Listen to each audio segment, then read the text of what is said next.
Alright folks, quick little video, how to install the +5 mag extension from Zermatt Arms. This is an all aluminum mag extension from Zermatt, and we're going to showcase how to disassemble the mag. This is a brand new Remex mag, and also get rid of the sticky followers that seem to happen when you get a brand new mag, just like that. So let's get to it. Let's showcase what tools you need, some of the disassembly procedure, but first let's check out this badass Remex rifle.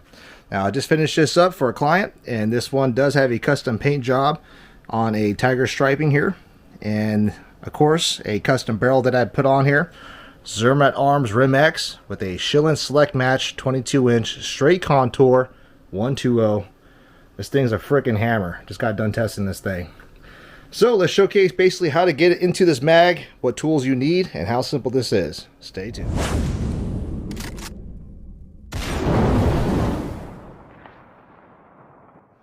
So the tools you're going to need for this job is a Torx T15 torque bit or torque bit set if you have one of those Allen sets, and also a 3/32 Allen bit or Allen set or equivalent. I'm also using a T-handle for these bits. And you're also going to need a torque wrench. Now I have a Borka Toolkit torque wrench, and you need something that goes down to 10 inch-pounds. We're also going to need some gun oil. Now I recommend the Lucas gun oil, the blue, or you can use CLP. You're also going to need a credit card or a plastic card of some sort. So, disassembling the mag, this is pretty simple. Let me go ahead and remove these tools out the way. And it requires basically getting your two thumbs here in the back. You can see how this mag is situated. It goes one direction. Get your two thumbs, put a lot of pressure here, and you should be able to pop that back bottom plate down. And as you remove it, you're going to notice there's a spring right about here. So get it to right about this area here. You're going to put your thumb there to capture that spring, like so. And that spring is going to depress. So there you go. The next thing you're going to want to do is just loosen the actual mag catch adjustment here. You don't have to remove it completely, just loosen it up. And that's going to take a T15 Torx bit. Alright, so that mag catch is loose. Go ahead and flip it around to the back side. You're going to see four 3/32 Allen screws here on the corners. So what I'm going to do is put the 3/32 bit onto the Borka Toolkit here. And this thing is very convenient. It's got a little point to swivel around. If it feels like it's binding, go ahead and stop, because this thing is still made out of aluminum. You don't want to be stripping out the mag itself. Alright, so with the four 3/32 Allen screws out the way, go ahead and split this in half. And you're going to notice that nothing is lubed inside of here. If this is your first time taking apart this mag and you've been using it for quite a while, this is going to be a good time to get all the dust bunnies out of there, clean it off with an air duster or compressed air. But if this is a brand new mag, what we're going to notice is that the follower itself likes to kind of stick towards the bottom here. You can see it's not super smooth. So what I'd like to do is take the follower, inspect it, make sure there's no injection molding burrs or whatnot. This one has a little bit on the bottom, but that doesn't affect its area where it's riding on. What you want to look for is any kind of burrs around this section here, around the actual tabs itself that you pull down, and also the other side. And if you don't see anything, what I like to do is go ahead and move it back and forth and get that plastic kind of worn in to where it feels good. You'll notice it start to really kind of loosen up. Honestly, over time, these Remex bags, they actually do loosen up quite a bit, and they run very, very smooth. But if this is your first time, like I said, with the mag, you're going to notice it sticking. So once they kind of burnish it in and get the actual anodizing kind of smoothing out a little bit, and I could definitely notice a difference already.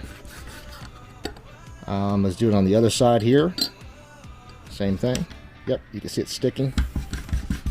Kind of move it around, rock it back and forth, side to side, just to knock out some of the anodizing, the burrs or whatnot, kind of smooth it out as much as you can. And you'll notice it really slicking up. See, it is a lot smoother than what it was. All right, so from here, we'll go ahead and drop a couple drops of Lucas gun oil. I have to do 4 here and then all the way up this channel. Same thing here. All the way up this channel. And spread out that lube. There we go. With that lube spread out, it is definitely a hell of a lot better. You're not going to get that stickiness feel on it. So at this point, we could actually put the mag back together. Put the 2 halves together. And snug up the actual 3/32 mag screws.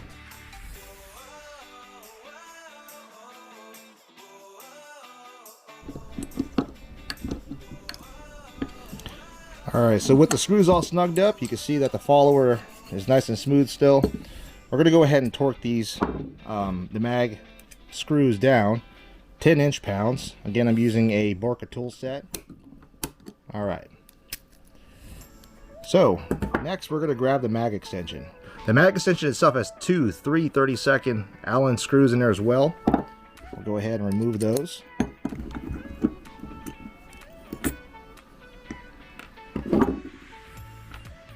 Once you got those screws removed, go ahead and split it open in half. What we're going to do is take the original mag, the ones you torqued down, and you'll see that there's a grooved channel where the original plate used to ride on. That grooved area is now going to catch the lip of the magazine right here, or the mag extension. So you'll be able to slip it down, you'll be able to feel it, and that's where it's going to settle. Back side, show you what it looks like. You'll see where it catches right there. It'll be a really snug fit. So at this point, we'll keep just 1/2 of that off. Get these screws out the way here. And we're going to go ahead and slide in the mag follower spring here. And you'll see where it catches just underneath the follower. You'll see that this spring itself needs to sit right inside the magazine. This is kind of the tricky part. So make sure the mag follower is seated with the spring correctly. You're going to push the spring inside the pocket, and what I like to do is use a business card or something plastic, even a credit card or old credit card will do. Go ahead and use the corner of the credit card kind of right there. Hold it one-handed. You're going to get your other half of the mag extension, and see if I can do this one-handed here. You're going to find the groove where it wants to be, and you're going to push the card where the actual spring is. Make sure it's inside the little pocket. 2 halves together are going to close nice and firm. That's how you're going to know it's in there. And you can slide the card out. And right there, double check your followers in place. Obviously keeping pressure here on the 2 halves. We'll go ahead and reinstall our mag extension screws here. 3/32 screws. Just get them snugged up.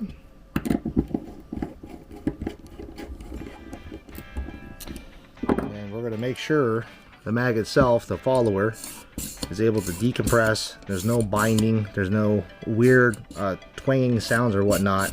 It's following and guided inside the actual captured follower here. So that looks correct. And you can see here that it is no longer catching in the mag. Nice and smooth. So this is ready to torque down the extension. And that's that. So let's go ahead and load this mag up. I'm going to show you guys a trick on how to get 15 rounds into this mag. That's one of the caveats in this thing as well, because once you get down past the 10 rounder, you're going to notice your little follower itself, your little tabs that you hold down, are no longer there. So what you're going to have to do after this is grab the stack of ammo and push down as you feed. So let me show you how I do that. So we're going to load up 15 rounds. I actually have 14. I like to run these mags at 14 rounds, not a complete 15. But just like you're loading it up, like you're loading the 10 rounder, pull down as you feed. You know, that's kind of the benefit of the Rim-X mag, is that it has a tilted follower, so you don't have to worry about rim lock. I think these Rim-X mags, that was the golden ticket. It's a huge accomplishment, innovation from Zermatt, in my opinion. One of the best mags in the market for 22 long rifle. So I think I'm right there. What do I have in my hand left? I got 3 left. So you'll notice that the follower is kind of hard for me to push down now. What you're going to want to do to load up more than 10 rounds, and in this case 11, is you're going to grab the stack right here in the top, and just like the follower, pull down, reset, pull down, put another round in, and so forth. You'll get to number 14, and this is kind of where I like to run my mags, is at 14 rounds instead of 15. It makes it to where it's not super hard to strip a round out of the mag, and you know, I allow it for proper feeding. Now, of course, we did loosen up the mag catch here.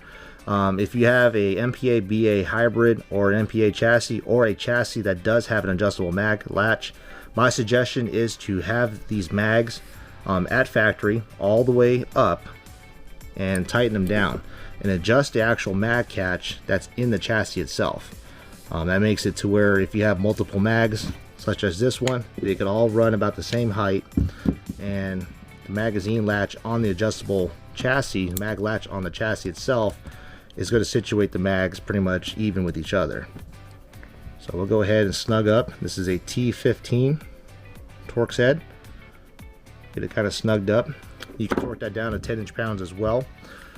But essentially, that's how I run my Rim-X mags, with an adjustable mag latch. And that's how you install the +5 Zermatt Arms Rim-X mag extension. Alright, so let's give this thing a run, see how it feeds into the Rim-X.